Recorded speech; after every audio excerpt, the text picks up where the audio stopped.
नमस्कार, विंध्या टाइम्स में आपका स्वागत है और आपके साथ मैं श्रेया हाजिर है आज की 4 बड़ी खबरों के साथ। दिन भर आज प्रदेश में क्या कुछ बड़ी घटनाएं हुई ये आपसे साझा करने के लिए हाजिर हुए हैं। सबसे पहली खबर पर चलते हैं।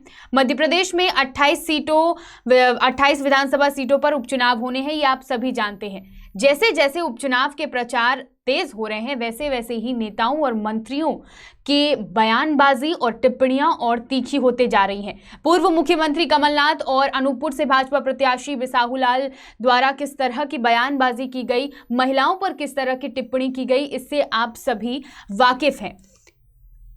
इन बयानों के बाद कहीं ना कहीं ये उम्मीद जताई जा रही थी कि चुनाव आयोग इस पर कोई एक्शन लेगा। कांग्रेस की तरफ से भी भाजपा प्रत्याशी के खिलाफ कार्रवाई करने की मांग उठी और बीजेपी की तरफ से भी पूर्व मुख्यमंत्री के खिलाफ कार्रवाई करने की मांग उठी। शिवराज सिंह चौहान ने खुद सोनिया गांधी को पत्र लिखा था। चुनाव आयोग अब भी इस पूरी घटना पर मौन है। इन बयानों के बाद भी नेताओं पर कार्रवाई तो दूर, चुनाव आयोग ने कोई भी टिप्पणी, कोई भी बयान, कोई भी नोटिस तक नहीं भेजा है। एक रिपोर्ट के मुताबिक चुनाव आयोग के अधिकारी का कहना है कि रिपोर्ट केंद्रीय चुनाव आयोग को भेज दी गई है। जो भी कार्रवाई होगी वहीं से होगी। चुनाव प्रसार के दौरान कटाक्ष करना सही है, लेकिन जब कटाक्ष मर्यादा को पार कर दे, जब मर्यादाएं टूटने लगे, तो इस पर उम्मीद यही रहती है कि चुनाव आयोग कोई एक्शन लेगा, कार्रवाई होगी, कोई नतीजा निकलकर सामने आएगा। लेकिन इस बार अभी तक कोई एक्शन नहीं लिया गया है। चुनाव आयोग मौन बना हुआ है। देखना है कि इस पर आगे कोई कार्रवाई होती है या नहीं। दूसरी खबर की ओर बढ़ते हैं। उपचुनाव का दौर चल रहा है और कोरोना संक्रमण अभी भी बरकरार है। इस बीच कोरोना की गाइडलाइन का पालन करना बेहद जरूरी है, जो कि चुनाव प्रचार प्रसार के दौरान नहीं हुआ है। कोरोना के बढ़ते आंकड़ों के बीच राजनीतिक सभा और रैलियों में कोरोना गाइडलाइन का उल्लंघन किया गया। ग्वालियर खंडपीठ में लगाई गई जनहित याचिका की सुनवाई करते हुए कोर्ट ने अब सख्त रुख अपनाया। इसके पहले भी एक बीजेपी नेता के ऊपर कार्रवाई की गई, अब और ज्यादा सख्त रुख हाईकोर्ट ने अपनाया है। कोर्ट ने कोविड-19 की गाइडलाइन का उल्लंघन करने के मामले में मध्य प्रदेश के पूर्व मुख्यमंत्री कमलनाथ और केंद्रीय मंत्री नरेंद्र सिंह तोमर के खिलाफ एफआईआर दर्ज करने के आदेश दिए हैं। इसके अलावा कोर्ट ने प्रत्याशियों द्वारा आयोजित की जा रही सभाओं पर भी रोक लगाने के आदेश दिए हैं। 9 जिलों के कलेक्टर को ये आदेश जारी कर दिए गए हैं। न्यायालय क्षेत्र में आने वाले ग्वालियर चंबल संभाग के सभी 8 एवं विदिशा जिले के कलेक्टर को यह निर्देश दिए हैं कि वे प्रत्याशियों को फिजिकल मीटिंग की अनुमति न दे। मीटिंग हो तो सिर्फ वर्चुअल हो, ये आदेश कलेक्टर को जारी कर दिए गए हैं।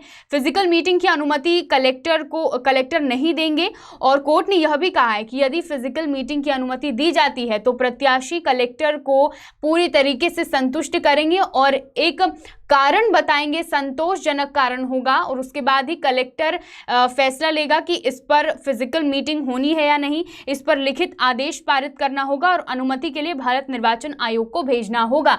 तो कोर्ट अब इस पर सख्त हो चुका है और जरूरी भी है, क्योंकि कोरोना संक्रमण के दौरान उपचुनाव हो रहे हैं और इस बीच संक्रमण न फैले, इसका पूरा ध्यान मंत्रियों नेताओं को देना है। जो जिम्मेदार हैं उनको इसका पूरा ध्यान देना है। तो हाईकोर्ट अब इस पूरे मामले पर सख्त हो चुका है। पूर्व मुख्यमंत्री कमलनाथ सहित केंद्रीय मंत्री नरेंद्र सिंह तोमर के खिलाफ एफआईआर दर्ज करने के आदेश जारी कर दिए गए हैं। बढ़ते हैं तीसरी खबर की ओर। मध्य प्रदेश उच्च शिक्षा विभाग यानी हायर एजुकेशन डिपार्टमेंट ने यूजी फर्स्ट ईयर का पाठ्यक्रम अपग्रेड करने की तैयारी कर ली है। माना जा रहा है कि इसी सत्र से इस अपग्रेड पाठ्यक्रम को लागू किया जाएगा। इसके लिए अलग अलग विश्वविद्यालयों को जिम्मेदारी सौंपी गई है।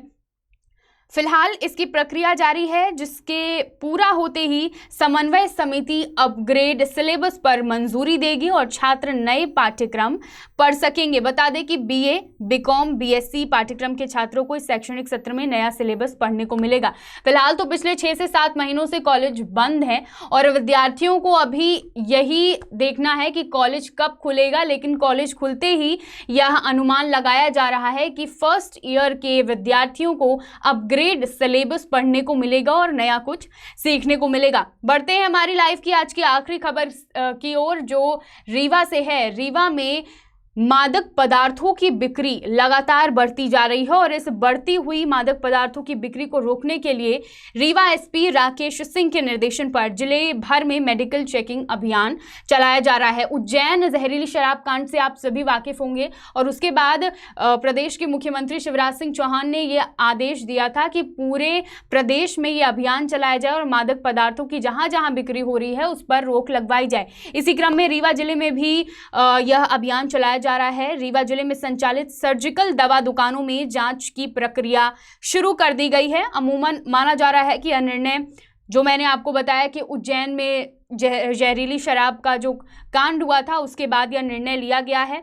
जो जानकारी अभी तक मिल रही है, एसडीओपी वीपी सिंह के नेतृत्व में गोविंदगढ़ थाना प्रभारी राजकुमार मिश्रा ने भी गोविंदगढ़ में मेडिकल चेकिंग अभियान चलाया और कई मेडिकल स्टोरों में दबिश दी है, जिसमें कई शीशी शासन द्वारा बैन लगाई गई स्प्रिट मिली है। चेकिंग अभियान में जो शासन के द्वारा स्प्रिट बैन कर दी गई हैं वो भी पाई गई हैं। एक दुकान में 9 शीशी मिली हैं और तमाम अन्य दुकानों से भी कुछ मात्रा में शीशी पाई गई हैं, जिस पर उचित कार्यवाही प्रशासन के द्वारा की जा रही है। तो यह अभियान नशीले पदार्थों को प्रदेश में जिस तरीके से अवैध बिक्री हो रही है उसको रोकने के लिए चलाया जा रहा है और रीवा में ये भी अभियान ताबड़तोड़ तरीके से चल रहा है। आज की 4 प्रमुख खबरें, इसी तरह की खबरों के लिए बने रहिए विंध्या टाइम्स के साथ। बहुत बहुत धन्यवाद।